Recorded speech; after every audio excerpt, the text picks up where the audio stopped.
Attention gamers, in this video I tried Ross's mathematically correct Pantheon build and well, it was interesting.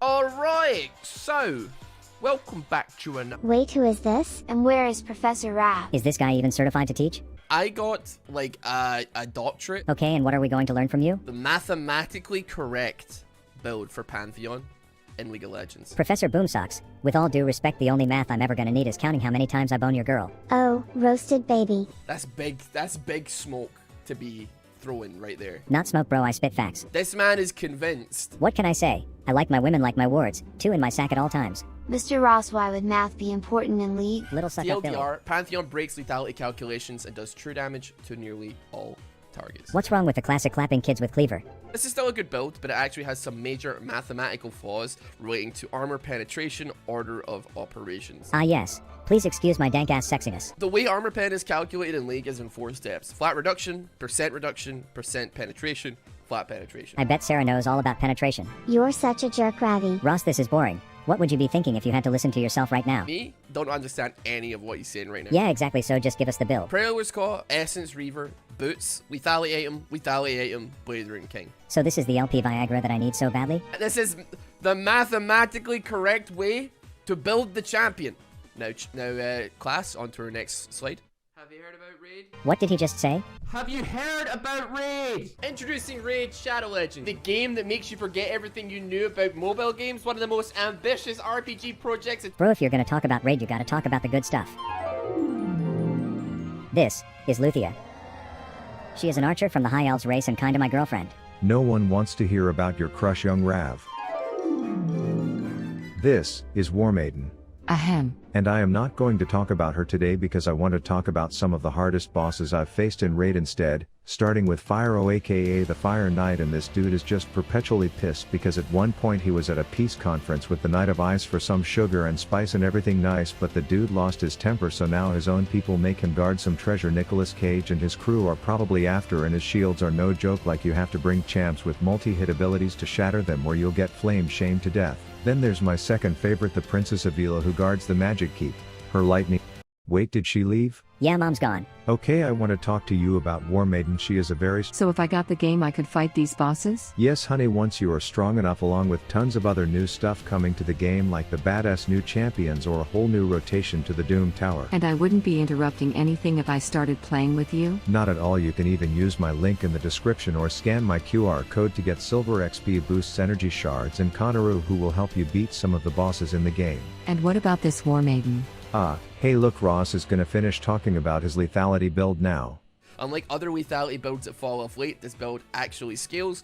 You can and will always one-shot anybody who has less than 3 or 4 tank items. Okay guys, I'm not gonna sugarcoat a ding-a-ling and shove it up your shithole. Playing top lane for this video sucked more than the front page of xnxx.com filtered by sloppy gloppies, and for starters the Galaxy just didn't want me to get content when a goddamn blitzcrank shows up unannounced level 2 murmuring on about his rusty asshole, and while I survived that, I was then introduced to the wrist-slitting reality that is laning against this twirling titan, the dude who just makes ejaculation noises under your tower while willing himself to not die under the dumbest of circumstances, and I don't know if my sense of logic as a human being kept me from realizing that it wasn't going to get any better, but it didn't. So I sat there thinking this kind of bullshit shouldn't exist, as a man literally too lazy to lift his sword off the ground taxidermied my colon on repeat until I put my rift ego aside, begged for help, admitted I was losing, tucked my dick in between my legs and up and inside of my own asshole because I couldn't take the thought of him plugging it one more time, but he did. And when my jungler decided to come back when I was practically an adult to say he was my dad and he should have been there for me growing up, I was over it like an ex-girlfriend who's into chicks now, so screw him. King spin to win, shat on him and then subsequently shat on me like he ate some bad Mexican street tacos and had to shit twice, so yeah, that was game 1. Second attempt, I was against this chick fresh out of that slutty Halloween party in Mean Girls, and speaking of mathematics, I learned that in the top lane 2 is literally double as good as 1, so a little surprise shafting at the start of that one, but just to wake up the old shitter keeping tally of my kills awake. Let the record show that I did successfully yell one time, but that fun lasted only until she discovered she could pop a few Viagras into her sword, and yeah, you don't take that drug unless you plan on doing some fucking. Game 3 against reworked Frankenstein. Optimistic that even the smartest breeds of dogs still take some time to learn not to shit on the dining room floor, and after an easy first blood I was convinced that no one knowing how to play this purple roid raging bellend would be my ticket to content, but I forgot about Riot Games in this equation when I came to lane with a dirk and boots against his literal nothing, thinking this is more free than a hug from a hooker, but apparently that's not how top lane works. 6 is also greater than 4 #math, but add Chester the dick tit jester to the equation and me plus an unenthusiastic statue didn't stand a chance, so this game turned into me wasting more time than my parents did in raising me apparently, as I spent the remainder of it playing the dumb mini games that this little good for nothing clown cuck gets off to, and losing those as well. 6 more pubes on my useless balls grown later and I'm against the fencing fart quad over here, so my strategy boiled down to begging for help at literally level 1, which long story short mathematical success means having twice as many players as them in a fight I guess, so I continued that theme. Added to your dissertation Professor Boomsocks, as I can confidently say that 2 was indeed greater than 1 every time, and also for all you brainiacs who plan on getting your honor roll tassels steamed, laminated and shoved up your parents' smug assholes, I also discovered that 3 is greater than 1 as well. But the one number that was greater than even 3 was 200 dick-licking years in the form of the fencing fornication I was forcefully volunteered for, so by some grace of God or unexplainable black magic, her being outnumbered more than a young Lana Rhodes all-laning phase somehow resulted in Rift Alexa having nothing but nice-ass things to say about her late game, as I felt like the spoiled rich shitter who grew up with everything who ended up doing nothing with it and having no more but Pizza Hut Wednesdays to look forward to, while the homeless hobo who grew up with 2 left shoes and a city bench for a bed went on to invent fucking Tesla or some shit. So thanks Riot Balance team for sponsoring that performance.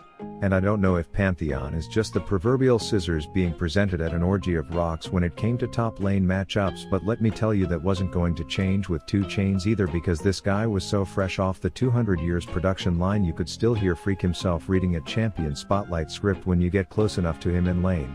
But then, like the man who discovered that you could make rubber bands in the shape of animals and dumb half-brained brats would make their parents pay $6 for one, I had a revelation.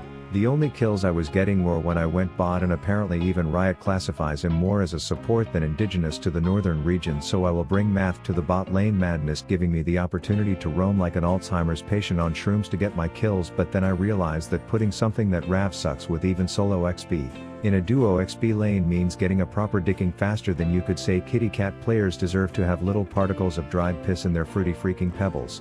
So Ross, if you're watching this, please breathe a sigh of relief that I will stop at nothing to get content, and alas, I finally had a game worthy of whacking it off to some mathematical correctness, and with that everyone give it up for purple drank Volibear, he who failed where literally every other man succeeded.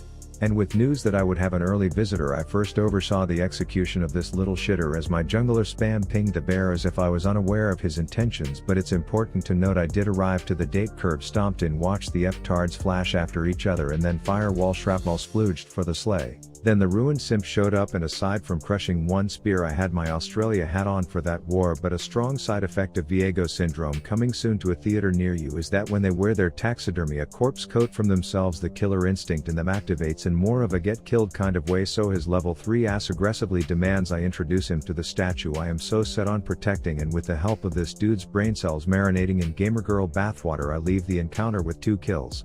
Then I have Milan's strict ass dad in the area again, so I invite him up, give him the password to our Wi-Fi knowing he's always scanning for it every time he comes, and then I act normal, which in my case means overextend more than that simp Slinky in the car scene of Toy Story, and surprise you punching grape camping. Carl is back for round 2. And what good is it to get ahead in a solo lane if you don't go bot to inform them that you have your driver's license already, while their shit-filled diapers still have to ride in the back? But I run into the Lich King, which long story short ends in Rift Alexa buttering me up for some butt play later, and then a weird uncoordinated grouping up like a posse of middle school boys when Sandstorm starts playing at the dance ensues before that slimy salamander puts the safety of his illogical helmet to the test, which gives me another payday before I queef flash the Fockies out of there. So ignoring the fact that I now have a death because I then lost a 1v1 to this dumb bear, I Zeus Uber my way back, in which prompts a polar pursuit worth speeding through, and voila, after 69 games and 8 phone calls to my mom crying about how I'll never make it, I get a solo kill. And now that I'm officially a killer, there's no reason to not combo the crime, so I head mid to check in on the fish, who ironically is having a hard time against someone throwing water at him, so he dies, and then I group the troops for a field trip. The theme being to watch the struggles that a working class family goes through to put red buffs on the table and then steal that shit away from them like some rabid ratchet raccoons, and I'm not sure if I just had some chafing bad buttage going on IRL here or what, but I had less presence than a midget at a slam dunk contest for the rest of this fight. But with my whole team stomping and this being my only chance ever to have a good game on this champ, I had to keep the enemy team from forfeiting with the oldie but goodie I have class in 5 minutes. Here's some false hope: you shitters are going to win this game by default. Mewa ha ha ha, get baited you literal sack of hay. Anyways, there's an hourglass on my mini-map in river, which means time to have the sky shit me out like a laxative, and thank God for golden greed, which gravitationally pulls Virgo back into danger as I shish kebab his grey bleached asshole, is something I am now doing on the side to earn some cash before bam flash nab a Lizzie the lizard so we can all tell her we won't be switching to Geico.